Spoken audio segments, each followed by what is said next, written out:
talk to Alex. Oh, Indaba, talking my business, isintu. Nazo zonke indaba zabasha.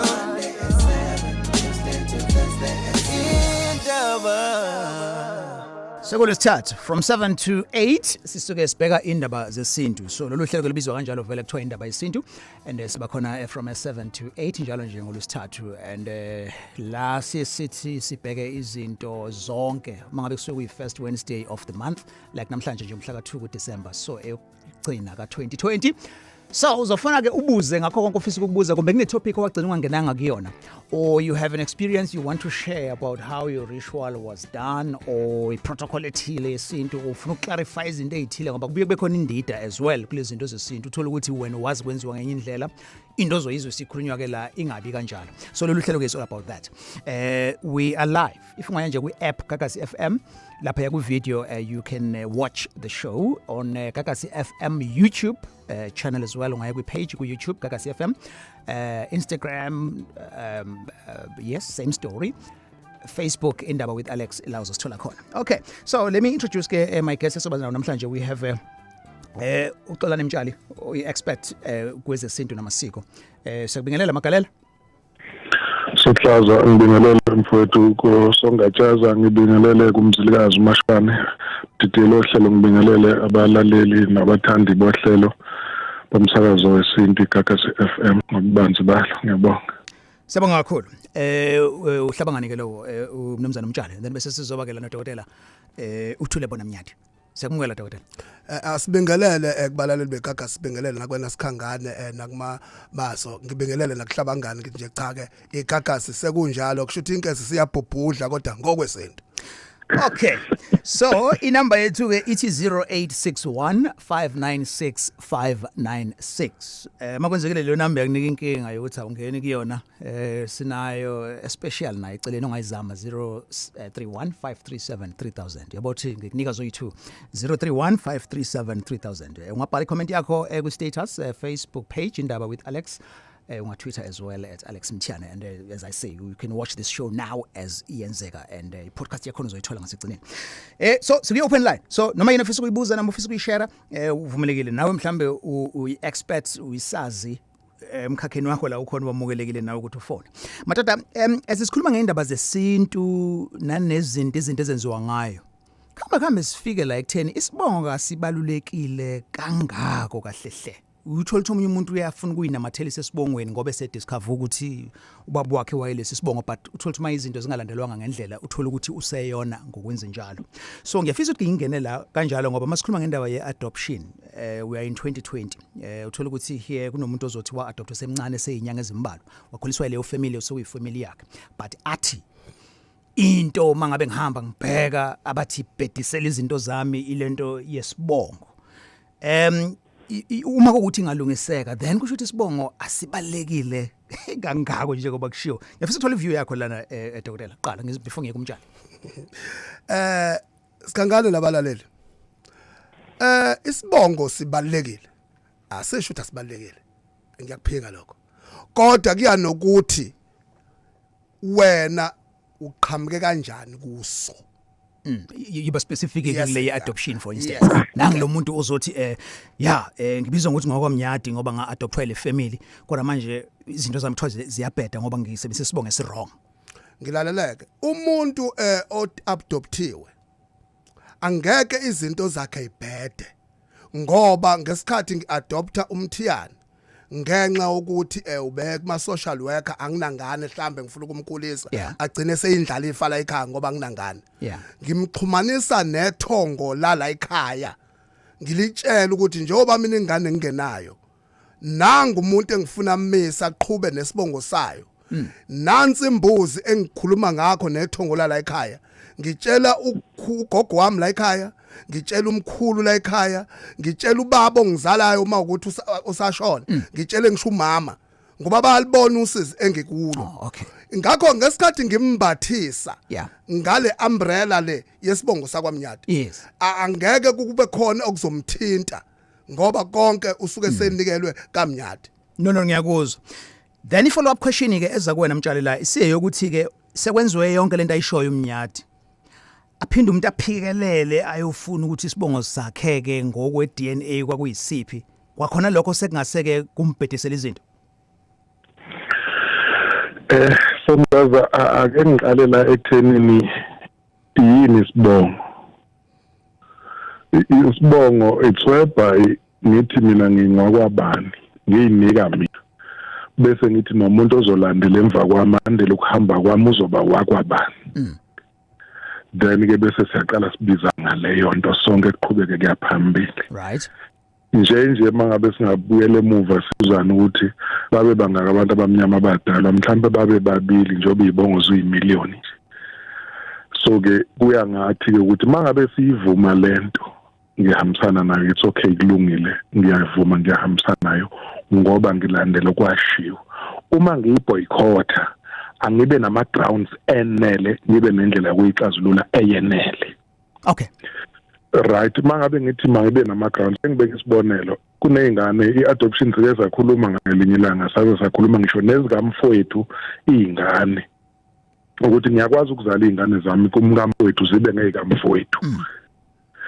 Ngiyakwazi ukuthatha ingane ngekamnyadi anginikeze umnyadi athi Mtshali ngoba unane mina njengesagila ngifike kwaMtshali ngifike ngithi nina baseMantshalini ngidatshukelwe indoda yakwamnyadi yathi nanga umuntu uzongenza nami ngizizwe ngomuntu ezweni ngicela nimgade lo muntu nimbheke namhlazane ngifa ngithathe lonke ifa laseMantshali ngithi qhu enganeni kaMnyadi iqhubeke lengane iqhubeke nokuthi ayi mina ngoba ngakhuliswa endaweni ethile ngicela ukukhula ngenze izinto ngokuhlonipha isivumelano sika baba nomama busibo ukuthi bangibeka ngibe wakwabani. Kwesinye isikhathi wena uphikisana naleyo arrangement eyenziwa life iqinqabe khona usungasitholi isibusiso kubantu ababeyenzile arrangement ibisiqala isizwakala kahle. All right, no thank you. Okay, well unombuzo when you delay kanjani kwefamily yakho indaba yeadoption or mhlambe khona okunye okwaziyo ukuhlukile kunalokho sokuzwile.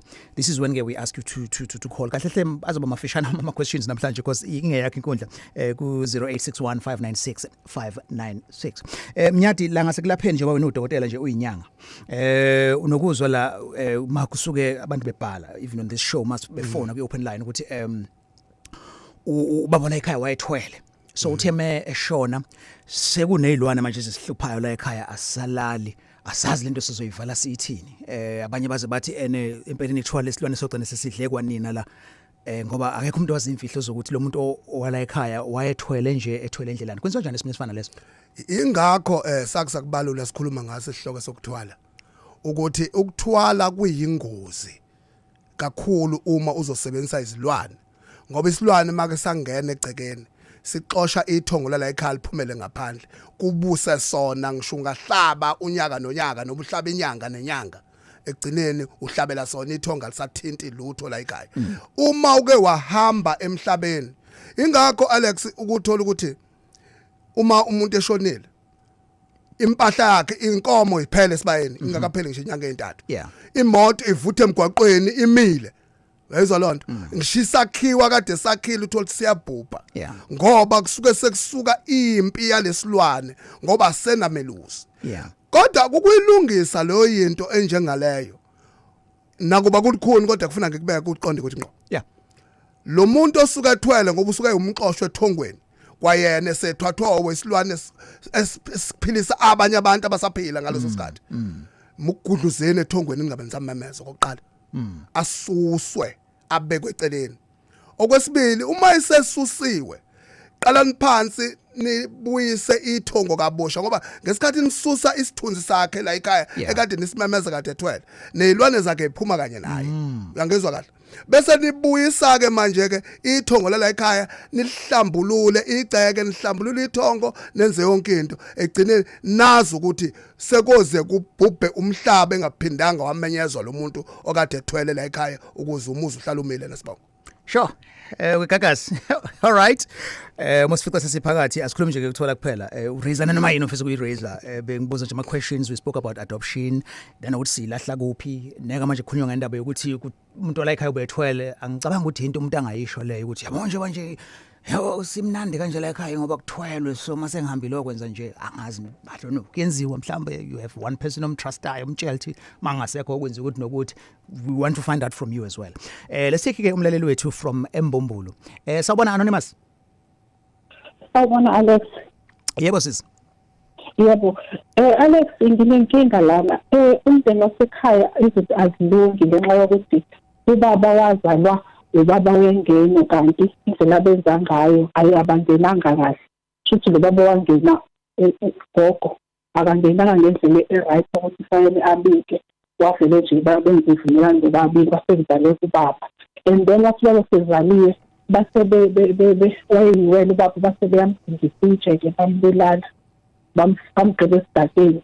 So wasetholwa ihlobo zakagogo.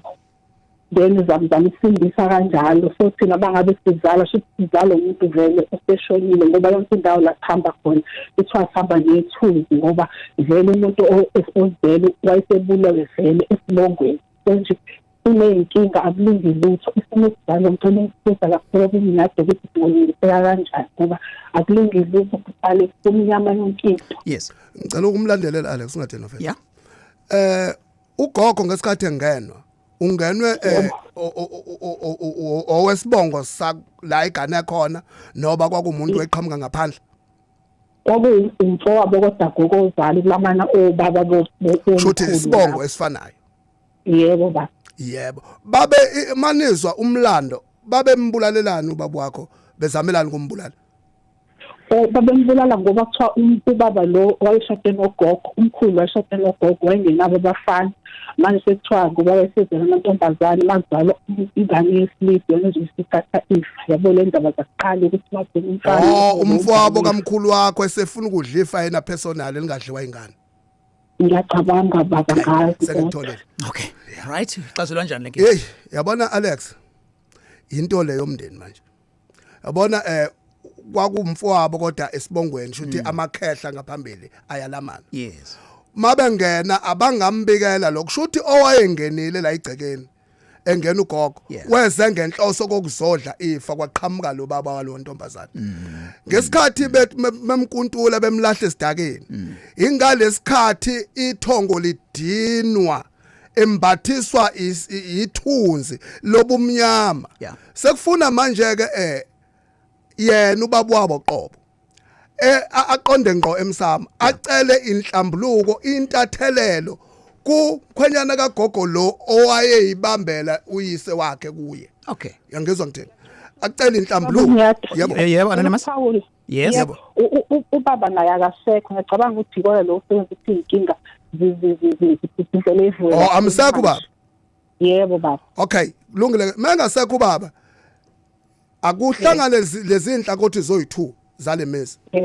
Ubaba uhlangothi lababo wakho nenkunzi yengulube le eyayingena ugogo bese kuba ulokhuzana ingale umufi lo uqala owayicace nogogo egcekeni kwenzihlanganwe kwenziwe lento ekuthiwa inhlambuluko uqala maqedwe kwenziwe inhlambuluko bese exoliselwa lo kumfowabo ukuthi wabulala ingane kanti uyizalela yena akazaleli yena ngoba umuntu ongena umuntu umfazi oshadile uzalela umufi hayi yena.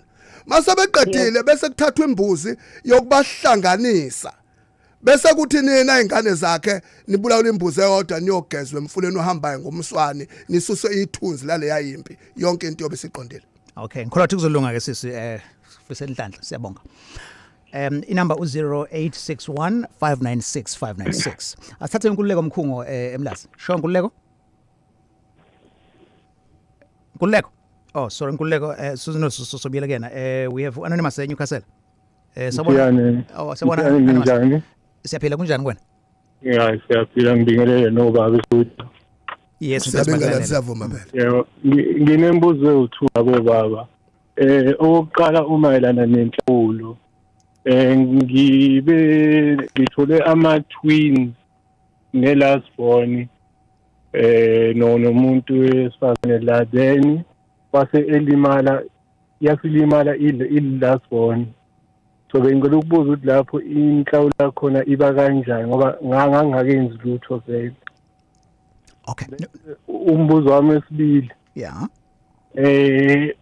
Ekhabo baba abasenzelanga ngisho thina so singaphansi kwesibongo sakhabo mama. Bathi kuvela ukuthi kumele ngibonge ithonga lakhabo baba ngoba ngike ngahlala khona. Ngakhulela khona ngase ngibuya ngapha ekhabo mama. Manje ngenxa yezinto zasemhlabeni khona izinto ezike zenzeke emndenini engekho zinhle. Ikhona indlela yokuthi ngibonge ithonga lakhabo baba kodwa ngingayanga khabo baba. Okay, nosizwile vethu bazokuphendula siyabonga. Sengithatha unkululeko ke manje. Unkululeko ukwindaba. Yebo bhuti Alex. Yes, bhuti unjani? Yebo ngiyanizwa njani? Hayi si right kunjani kwena? Hayi ngiphilile. Sure. Yebo unkululeko wakamkhungu la eMlazi Alex. Nginembuzo nje nami emibili. Yes. Yes. Oqala bhuti Alex umbuzo wami uthi ngabe kupossible yini ukuthi ngibe nobizo uma ngithi ngenza i-background check ekhaya ngizalwa khona nakomalume bathi akekho umuntu oseke wamhlaba waba nobizo ngaba ukungoma noma mhlawumbe ukuthandaza bese kuthi wesibili umbuzo uphathelene nayo indaba yesibongo ikhehle lingizalayo lapho kha komalume kodwa ke la ngaqeda kwase kushadwa umshado wesilungu. Uma kushadwa umshado wesilungu futhi Alex bagcina bengacacanga baze badlula ke ehlabeni. Manje indaba mangithi ngiyayilandelela ubaba naye komalume bakhe babengaze bakhishwe. Kusho ukuthi isalukwazi naso sabiza isibongo sakoduma kodwa ke ayekade bizwe ngayo ukuthi mhlambe ayovusa umuzi kamkhulu. Manje ngithi ngifuna ukwazi ukuthi uma ngabe ngithi ngizama ukungisa indaba yesibongo futhi Alex ngabe ngiqala kuphi ngoba sengihlehlile ngayo komalume kacele and omalume bayafisa ukuthi basikhiphe kodwa manje inkinga isekuthenini ekhaya kamkhungu la ngizalwa khona baba naye kaduma bazange baze bakhishwe umkhulu akazange bagcada ngokwesiko. Okay, lokulungile futhi siyabonga kakhulu. All right, nansi imbuzo madoda nizoyihlukaniselana. All right, kuleyo yokuqala ka-anonymous uzoyithatha umtshali and then bese le kankululeko bese uyayithatha ke Mnyadi. Hlabangana siqale kuwena ke nango bhuti la etheni watholisa intombazana ama twins and then kwase kuba khona ke enye ingane yadlula emhlabeni but akakazaza ayihlawule zonke uzoqala kuphi? Mhlamba ake ngidlule lapha ama-twin isikhathi esiningi ngizothatha njengomuntu oyedwa ngingazi-ke ngokuhluka kwendawo nangezigodi ngoba kunye kuzohamba kanjalo. Then uma ngabe ukuthi uthola ama-twin kwakhona ukuthi ayenda lamawele endile, then inhlawulo yakho isekuthenini uyohlawula ukuthi wena wazala umuntu emzini kaMnyadi uhlawula emzini kaMnyadi ngaleyo nkomo uzohlawula ngayo. Ngeke uzohlukanisa izingane ukuthi uzohlawula le uba bezintathu kusho ukuthi kuba khona oginqa abathathu lapha ngaphandle komuzi. It's impossible. Uhlawula ingane yodwa ukuthi wena uzala umuntu emzini ngoba uyedwa umuntu okufuneka azala abantu umfazi ogane kulowo muzi. Mase uzalisa ingane umuntu sekuyiphutha lelo ukuyenza umfazi. Then omunye umbuzo wesibili angazi noma mhlambe uyaphenduleka umbuzo. Yes ungawuphendula lo. Yeah yokuthi ukhule koma kodwa manje ngicela uqedwe lo owesibili ubethe yini isibongo sako mama ubetheni konje? Yeah ubethena bakhule kamama kodwa manje uma ebheka utshelwa ukuthi kumele ukuthi abonge amathongo akobaba ngoba ila akhulela khona kodwa kubaba kusho ukuthi akazenzanga imfanelo. Okay, nansi into esiyake sisho ukuthi namhlanje ilento yokukhunga ingane isiyabizwa ngembeleko. Ingane ubuthi mawuyizele lapha kwaMnyadi, ngizobeka isibonelo ngoMnyadi ngoba nginaye. Mawuyizele lapha kwaMnyadi, ingane iyathathwa ilethwe kwaMtshali. Mayifika la eMantshali sengifike ngiyikhunga.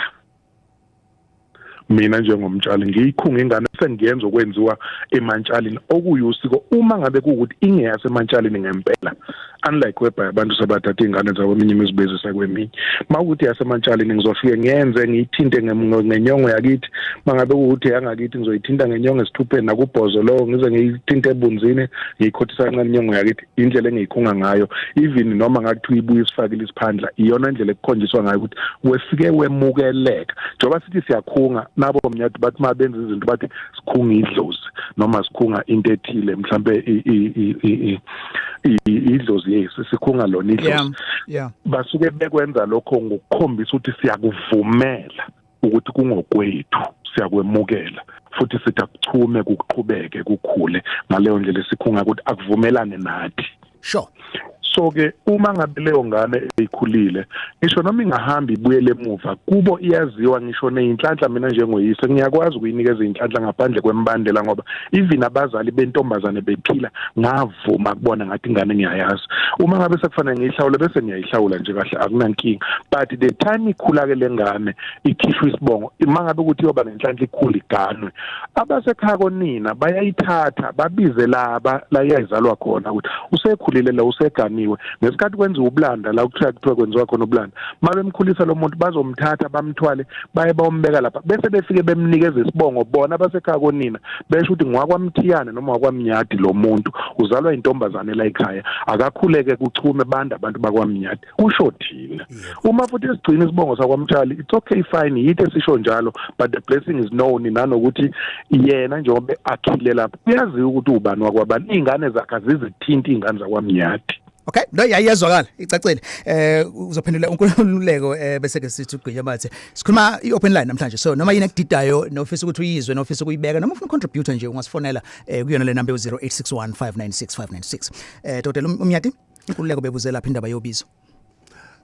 ubizo Mthiyane iyahluphe lento le ngoba akusiza ukuthi kuthiwa isangoma sikasibe khona la ekhaya uvinjwe obizweni lakho oliphiwa amathongo nomvelinqangi noba kuthiwa umprofeta akakaze abe khona la ekhaya wayizwa lonto umuntu ulandela ubizo lethongo lakhe ayikho into engenaso isiqalo ayikho futhi into engenaso isiphetho njoba kuqala njengamanje ukuthi kuvuka umuntu onobizo abamdedele bese bemthandazela ukuthi akathole umuntu ozothi memholo obizweni lakhe aphumelele angacindezeleki ngoba isiqalo sokuthi khona umuntu wayisangoma la ekhaya sure akangavinjelwa no ngiyabonga and then ke umuzwa kwesibili layo ukuthi baba kaqedanga ukulobola uma babe sebeshada isilungu and kutholakala ukuthi kwayena futhi ugogo kwakuyi same story nomkhulu engazange futhi waqedela yes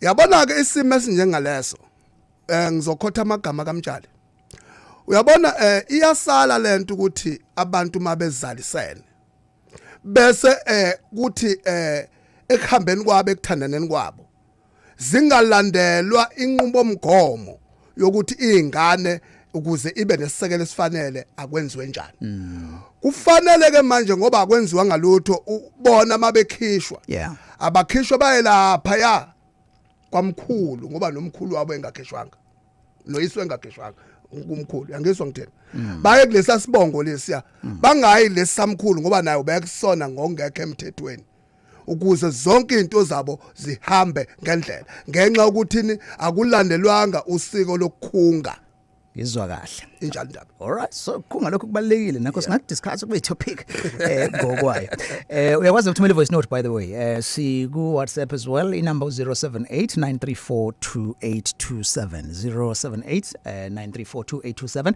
voice note lawa ke siwadlalayo ingoba kusuke ngekho umsindo oqhamuka ngemuva so wenza sho nje ukuthi uyishanje bemfishanyana and then uvale umsindo lo osuku ngemuva Facebook again ilona page lethi Indaba with Alex sakumukela nawe silalela for the first time namhlanje zikhona inhlelo zethu ezedlule uzoyithola moya kwi podcast kwi app Gagasi FM nama videos alolu hlelo ungawachecka nje ku YouTube uthi Indaba Gagasi then uzobe usuyawathola this is Indaba Gagasini open line ngoba i first Wednesday of the month. This is Indaba Yesintu. Ama guest ethu namhlanje kuindaba yesintu sino Xolani Mtshali oyi expert yesintu bese kuzoba ke no Dr.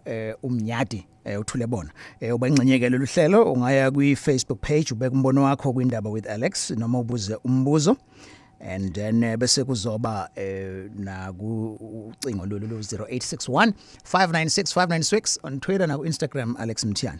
Na umbuzo la.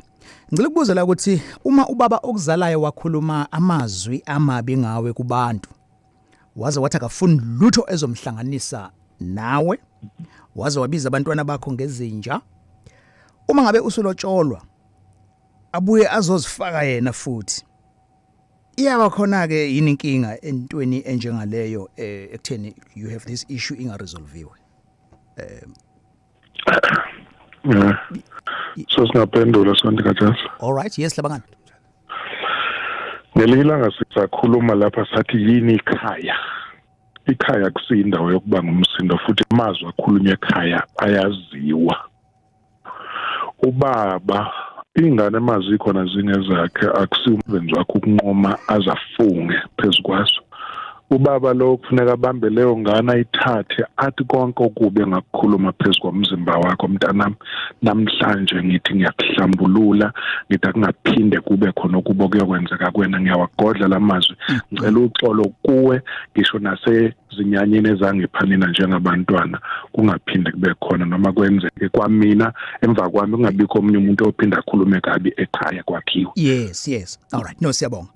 And then Sandile is asking, out of curiosity, if uhlalela umuntu and ubona ukuthi udlisiwe, do you mention it or not? If not, why not, Doc?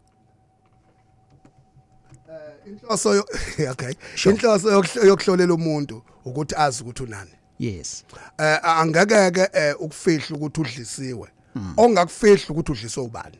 Okay. Ukuze angasali nogcopho nenhliziyo ebhlungu bese hlamba thatha inqumo ezogcina zifake lo osumbize ngegama noba zikhatha abantu endaweni. Ngizwa kahle. Wena masumtshela lithudlisiwe.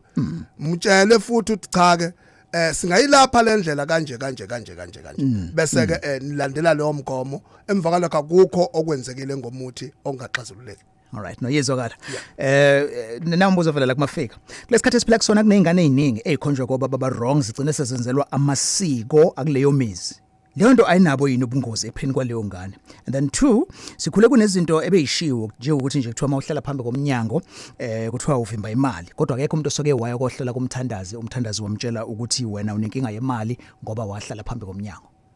Okay so ushithi ke imbuzo embili leso izohlukana phakathi ke uzothatha uqala wena okay hlabangani wena uzothatha lo wesibili ke wezinto esikhule esishiwo woza ke dodela.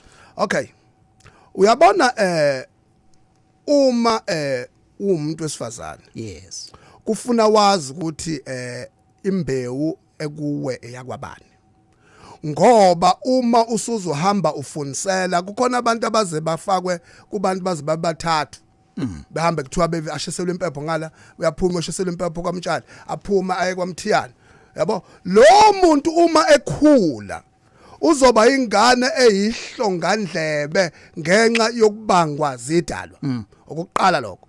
Number 2 ngahamba kuhambe leyo ngane izigcina isisangene ingisingaphambene ikhanda ngenxa ukuthi inyongo yangapha wahlatshelwa wafaka isiphandla seziyalo lezi idalwa lezi kanti mhlambe khona abanye sebazi beza la ekhaya kuhlawula kanti kuhlawula umuntu engesiya ngakho ke kufanele kuqapheleke kakhulu ukuthi abantu besifazane bakwethu ake sizame ukuziphatha kahle ukuze singabi nembewu engazazi ukuthi imila kumuphi umhlabathi. Ngizwa kahle injalo ndaba Mtshali okuningi ihlaza esikwenzile noma esikubekile siyimgomo ngoba ethi umthetho biba oral ibingajwayele ukuthi ibe lapha stipulated balwe phansi in black and white but nansi into ebikhona 1 musukuchamela amanzi uzophenduka kube intombazana sivika ukunokubezeka kwamanzi musukuhlala endlini uzoba nethumbe einqeni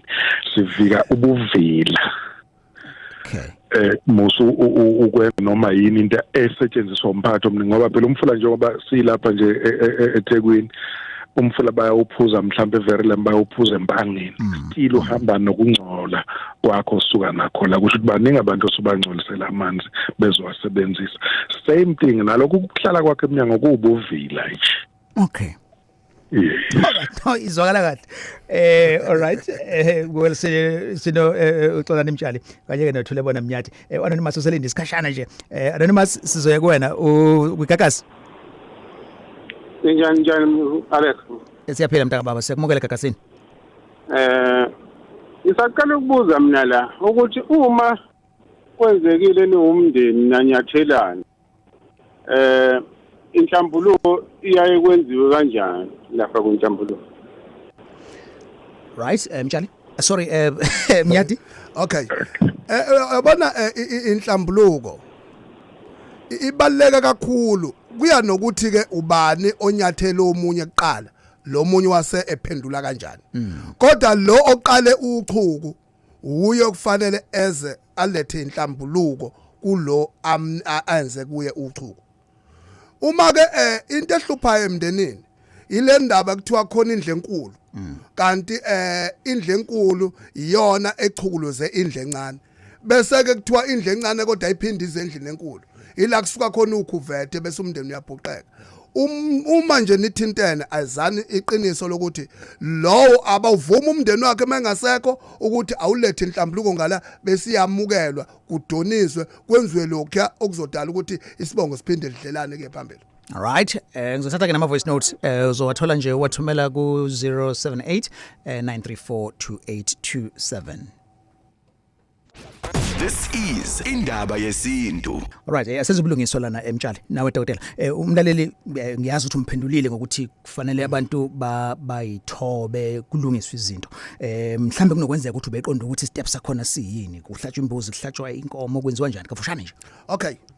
Kufana athathe imbuzi lo onile usuka nembuzi athemeleza asho ukuthi lembuzi ngiyakumfwenu noba kumfwenu omkhulu enaniqabene naye kanje ngiyocela intathelelo ngicela sihambe nawe ungasali ngoba nase ninqumelene ngene phinde ningenelana thathe lembuzi ahambe nayo afike esangweni bese kukhishwa imbuzi la ngaphandle bese bekhuleka la ekhaya baqede mase bekhuleka basho ukuthi cha ke mina ngumfowabo kaSibanibani kanje ngicela ukuthi ke kube nentathelelo nihlangane lapha nomfowenu kanje kube njalo bese laba abanye ke bathathe imbuzi sebemukela uxolo labo ke manje sekuzofanele ukuthi ke maselimukela uxolo sebemukelene bobabili kuthathwa imbuzi okugcina abazoyihlanganisela esebewakho isithebeke manje somndeni sokuhlanganisa bona sebehlangene ngempela uyishayile. All right, sinathule bona Mnyadi udokotela ukhona la ungumelaphi wendabuko ne-expert yesintu bese sizobona Xolani Mtshali naye futhi oyi-expert ey'ndabeni zesintu. Bengikuinvitile ukuthi uthumele nama voice notes ku WhatsApp ake sizwe ukuthi bathina abalaleli sizobaphendula. Ngibesacela ukubuza la ukuthi mawuhamba uhlola kuthiwa unesilwane ngabe isilwane into kanjani ikhishwa kanjani futhi because ngike ngakhulelwa ngachithikelwa isizwe mangihamba kathiwa nginesilwane ngihlola. Sanibona but Alex nabalaleli kanye nodokotela studio ngicela kuba anonymous ngicela ukubuza mina kudokotela ukuthi njengoba nginengane ngingashadanga futhi ayenzelwanga lutho kubo kodwa ibiza isibongo sakubo ingane yentombazane angeke yini kuyilimaze in future or should I just change isibongo sengane ngiyibuyisele isibongweni sakithi noma ngiyeke ihlale isibongweni sakubo? Ngiyabonga kakhulu dokotela. Sanibona Alex lapha e-studio nehambeli zakho ulinde kuhle lemlazi ngithi mina awubuze kobaba lapho si if ukhula kini ngaphansi mhlambe kumuntu oqalekisayo sempilweni ngeke uzube iluso ngeke ulungele iluso uwabreaka kanjani lawo ma cases mhlambe ahlezi ekhulunywa kuwena yilo mbuzo wami mhlambe kunomuntu ohlezi eqalekisa ekhuluma amagama abuhlungu uwabreaka kanjani? Sawubona but Alex nezivakashi zakho usiyalokhulumayo la eClermont. Bengicela ukubuza but Alex uthi kuyenzeka yini uthi if mhlawumbe ungenzelwe imbeleko uthola into zakho zizohamba wrong yabo sengiqonda ukuthi imbeleko iyakwazi ukuvala izinto and if mhlawumbe labantu ekumele bakwenzele baneyinkinga ezithize uyakwazi ukukuthenga lokho kuzodingeka and then bona ke babe sebeyakhuluma nje kuphela. So ngicela ningisize lapho ngiyabonga kakhulu. All right, imibuzo ebiwu iqhamuka funa abalaleli so uzoqala ke hlabangani uthathe uhafo lembuzo and then bese ulokhuzana udokotela nathathe eminye ngizonikhumbuza futhi mase nikhohliwe. Yes, ngicela ukuqala kulo wengane nesibongo. Yes, yazi into engiyangisho namanje angazi noma abanye abantu mhlawumbe bayibona ingane kuyenzeka izalelwe la ekhaya kusha abantu bala ekhaya bathi hayi usohlaza lo ikhulizwa ngosohlaza la ekhaya ingane izalelwe la ekhaya akaze kube nankinga ikhula ingane kuthiwa sikhangane lo kuze kube sengathi igama naye engalithandi ubani sakhula kuthiwa mfana kuthiwa usikhangane igama lakhe kwakusho ukuthini uma sithi siyakhula kwakuzithakazelo sakhe ebizwa esekhaya konini ngizama ukusho ukuthi ngaleyo ndlela isibongo mawusibiza kumuntu uya ngokuthi abazali basekhaya bayakuvuma ukuthi kwenzeke lokho okuyibona bayazibo ukuthi izinto zenzeke zibe impumelelo mabe kuvuma bengenankinga you can do it sekwaba nezinto zamaphepha ezweni namhlanje ngicabanga ukuthi lokho kuyayisiza nengane emaphepheni ukuthi izazi ukuthi yakaba makungeya lapho ngempela. Okay, all right, ngenzule ngize la esiqalekisini umzali yena yedwa owumuntu ezweni but nansi indlela okubhika isiqalekiso ngalesikhathi umzali eqalekisa wena musu adherisha kulokho akushoyo umzali ngalesikhathi umzali ethi ngeke ulunge lutho ngeke kube lutho wena yiqhubeka wenze kahle kuye ngelinye ilanga umzali uzoyishaya abone ukuthi ayi nobengane le ngakhuluma kabi kodwa ngiyayibona skill lokuyenza njengengane phambi kwami ngicela ukusho namhlanje mntana ukuthi konke ukukhuluma kade ngokukhuluma kuwe sengathi kungeze kwaba ngalendlela bengisho ngayo kwamina bengirong ngiyaxolisa anyuke yena ayozicelela intethelelo kubantu bekhaya ukuthi ngiyacela ukuthi ngithethelele ngikhulume kabi ngaqinisa amagama kulengane. 2 uma ngabe kuumuntu obhizelayo ekuthenini uyaya nasesontweni hamba nje utshela uNkulunkulu ngisafisa ukuba umzali kumzali wami ngicela umzali wami umenza abone okuyiqiniso mina ngiyamthanda njengomzali futhi ngeke ngenze kabi kuye ngoba indaba yonakala la mangabe wena ezothi umzali ekhuluma umelane nomzali then asikhuluma isiqalekiso senzeka there and there. Okay, siyabonga Magalela. All right, wayicacisa thule bona dokotela esayile ngithatha umbuzo omqala lo nje wesilwane. Yes, baningi abantu eke kuthiwa banesilwane Alex kodwa bengenazo kanti mhlamba umuntu umbathiswe ithunzi lesipoki nje obethe usisi nje wachithekelwa isisu isipoki mhlambe wayiqiswa ngomeqo nehlabathi sesipoki isipoki safike saphazamisa isibeletho kwachitheka umbungu ngaphakathi. Isilwane usibona ngokuthi uphuphe umuntu wesilisa unaye ngokocansi. Oqala isilwane ke leso. Okay. Kodwa uma ungamphupha umuntu wesilisa ngokocansi akusiswe isilwane umbethwe umoya wathengwe ethuneni wazokubhidliza zonke into zakho. Uxazululwa kanjani lokho na? Kubalekile ukuthi ke welasha isipoki siyathethula solahlwe emathuneni okwesibili mawunazo. Isilwane kunendlela zakhona zokususa ngemithi wena ungaxhumana nenyanga nje oyithembayo emva kwalokho izokunika i-guideline. Nazo ke dokotela. Yes. Le mbeleko ekutheni angenzelwanga kungenzekani ukuthi angenzelwanga imbeleko kugcine sekungivimbela izinto ngingakwazi mina ukuthi ngithenge lezi zinto kufanele zenzeke kuze kenzelwe ke leyo mbeleko. Kubalekile lokho Alex. Imbeleko ifananise ne-ID. I-ID ngaphandle kwamagabelo ibarcode ayiyona i-ID. Ungayithola phansi kodwa ngeke ukwazi ukusensa ndawo ngawe. Ingakho ke kubalekile ukuthi imbeleko kayibe khona ukuze ube namagabelo ethongweni likwazi ukuthi wabikwa la ekhaya wakhungwa la ekhaya bese liyakwazi ukuhola ngendlela efanele. Amafindo ke ngeke kube nawo. Yeah, umuzi wakhe usekutheni uyobuyona yini uma ke ezenzela yena lezo imfanelo ngoba abamenzele kumele bamenzele. Kuya nokuthi amandla babengenawo. Yeah.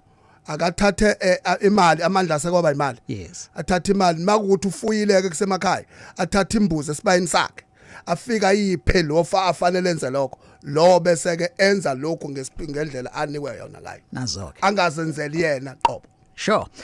Sikubhekani na uBhengu Marisbeck bhekani kwindaba sekubingelela. Yebo ngibona bhuti. Yebo siyavuma. Hayi khona baba. Yes. Yebo. Cha ngicela ukubuza nje la kunengane yami la entombazane ina 13 years ndodakazi. Manje ithi izolo athi ngizokuba izolo. Iphuphe engathi iyabhukuda la emanzini emfuleni. Uthe kusenjalo kwasobe ngathi iyagwiliza. Kuloko kugwiliza kwawo bese kuvuka umuntu la emanzini ogqoke ingubo ezibomvu.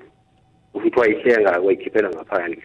kodwa manje xa unomuntu ngasikhathi esikhiphele ngaphandle zange sambona ukuthi uphilelethi iphapha nje lapha ngasambona ukuthi uphile kuphinda manje angazi ukuthi mhlawumbe ubaba bangakuchaza ukuthini ngempela mhlawumbe leso simo senjalo.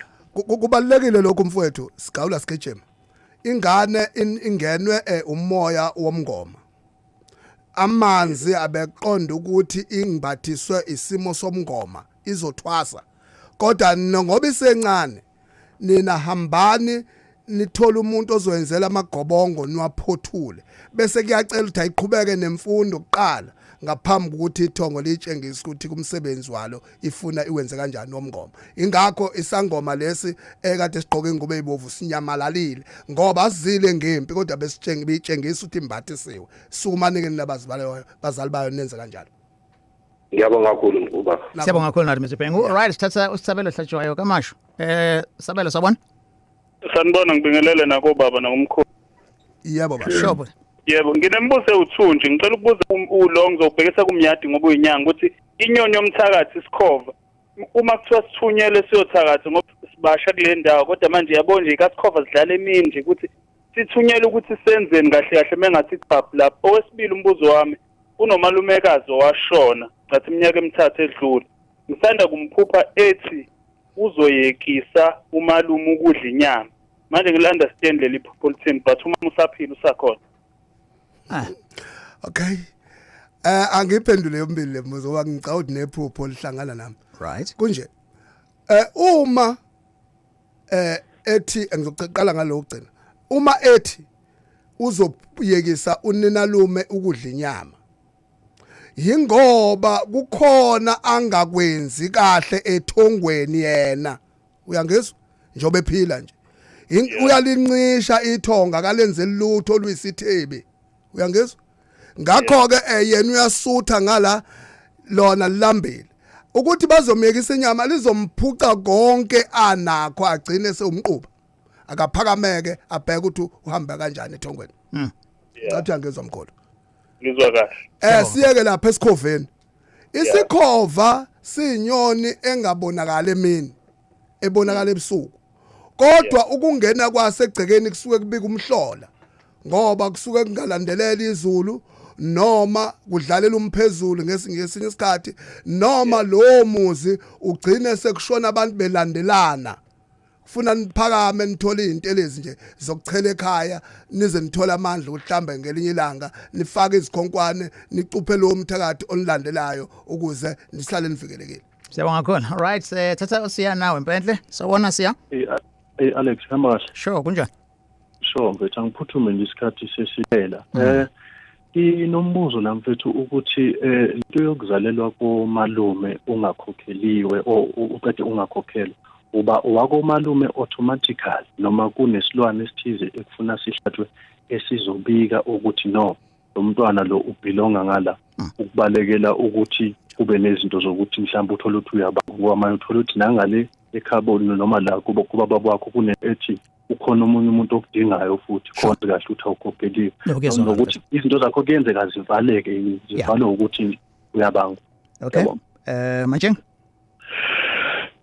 ukuzalelwa ekhaya ake ngikucacisela khona into eke yakhona umnyadi siqala uhlelo ukuthi ake ngithi ekhaya kukhona into abayenzile ligcina ikhaya selingasabazaleli abantu noma selingabenza abantu babe abantu abaphumelelekayo bazalelwe ekhaya. Uthola ukuthi mhlambe njalo kunengane eqhamuka isithi kwa kunengane esendaweni ethile akulona iphutha ukuzaleka komuntu kanjalo. Ithongo liyazenzekela noma kuyazenzakalela ukuthi kube khona ukwanda komndeni kodwa ngoba la ikhaya lisekho right for ukuthi ingane zingakhula kulona noma zingaba khona azizukuphumelela.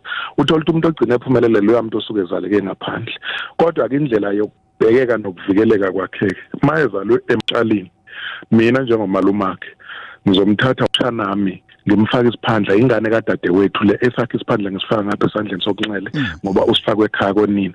Ingane kadadewethu ngiyayibika la ekhaya uyizala kwaMnyadi so ke ibhekeni ikhule ibe nayo yonke. Ngisho noma ngaba nezinkinga eMantshalini leyo ngane ayibanjwa izinkinga zaseMantshalini. Ngisho ngaba nezinkinga kwaMnyadi leyo ngane ayibanjwa izinkinga zakwaMnyadi. Ingakho umungathi uyabheka esikhathini esiningi namhlanje Alex abantu abaphumelele nabakhona ezweni ziphumelele izingane ezalelwe emakhaya konina iningi lazo injalo ndaba. Okay. Because inkinga azijwayele ukuyibamba.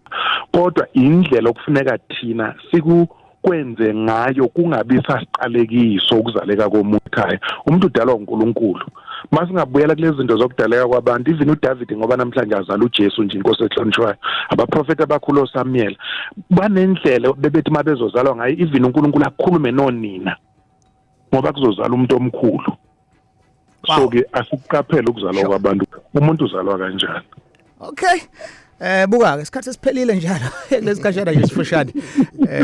Kodwa ke ungakhathazeki, lo hlelo zokwazi ma ubulficeselo phakathi ungalithola selo lonke. Ungaya kwi-app Gagasi FM podcast yakhona and na ku YouTube futhi uzofike ulithole. Kona wonke nje ama platform eGagasi ufike uthi indaba Gagasi. Mantshinga asivale ngokuthi usinikeze ke inamba zakho. Inamba zaMtshali nithi 078 984 0438. 078-984-0438. Ngiyaxolisa abafowethu mabe ngangithole babekezele ngisebenza izinto eziningi. Ngiyabonga. Siyabonga kakhulu Xolani Mtshali ngokuthi abe nathi njalo ehlala esikhanyisela. Dokotela Shule bona Mnyadi? Inamba yakwa Mnyadi ithi 083 46 86 173 083 46 86 173. Okajacket umntwana jacket azale umthela azale Madluphe besezala itsha ngoba mina ngensizana ezalwa yitsha abanye bezalwa abanomzana. Ngithi nje cha ngiyanishiya manje Gagaseni nginishiya ke noAlex Mthiyane. Sibonga kakhulu kuma guest ethu, always knowledgeable about these matters. Siyabonga kakhulu. Lo hlelo ke producer Mr Mfundo Mabaso, uAlex baba kaMela Mthiyane othi ubusuku obumnandi. Ngimana ngiyaphuma nje but isithiyane solo kusidonsile nje because kuza uColin Zondo nawo. Uzoba nawe until 10. May God bless Africa. Indaba, special open line on Mondays at 7. Talk to Alex.